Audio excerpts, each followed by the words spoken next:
આજે તો વાળ કપાવવા વાળા દુકાનો વયા ગયા, વાળ કપાવવા વાળા નવરા બેઠા હતા, વાળ કપાવી નાખ્યા. વિડીયો જોઈ આવો, ખબર પડી ગયા.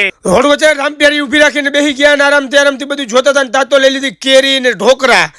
કેરી ને ઢોકરા લઈને નીકળી ગયા ગામમાં. ઘર બાજુ નીકળવાનું કર્યું, લીવરની બે ચાર ફટકી મારી તો ફટકી ગયા ચિમનભાઈ મુલાકાત કરી નીકળી ગયા ઘર બાજુ. નિરાતે લીવરની ફટકી મારીને સીધા આવી ગયા હૈદર અલીને છોડાવવા. કેમ કે હૈદર અલી તો જેલમાં છોડાવી લીધો, નિરાતે છૂટો હાર થઈ ગયો. તાતો ખર્ચા પાણી ચાલુ થઈ ગયા. એક તો સોડા લઈ લીધી બે માંડવી પાક. હૈદર અલીને જેલમાંથી છોડાવીને જે હમણાં નવરો થયો સીધા આવી ગયા આપણે વાણંદની દુકાને. તાતો એમને નવરા બેઠા, સીટ ખાલી જોઈ ગયા, આપણે સડી જ બેઠા.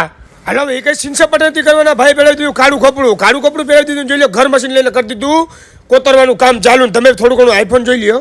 વાળ બાળે આપણે એક નંબર કપાઈ ગયા હતા, નયા થયો કે વાળ ખકડીને બદલાવી લીધા કપડાં. તાતો જોઈ ગયા આપણે ફેર લવલી વાળી જીપમાં આપણે વયા ગયા. સીધા જ આપણે વિડીયો ઉતારવા માંડ્યા. ભલે ગમે ની જીપ હોય તો આપણે વિડીયો તો ઉતારી જ લઈએ. જોઈ લો થોડી ઘણી આપણી એન્ટ્રી. કેમ લાગે? જોરદાર લાગે ને? હા તો ભલે લાગે.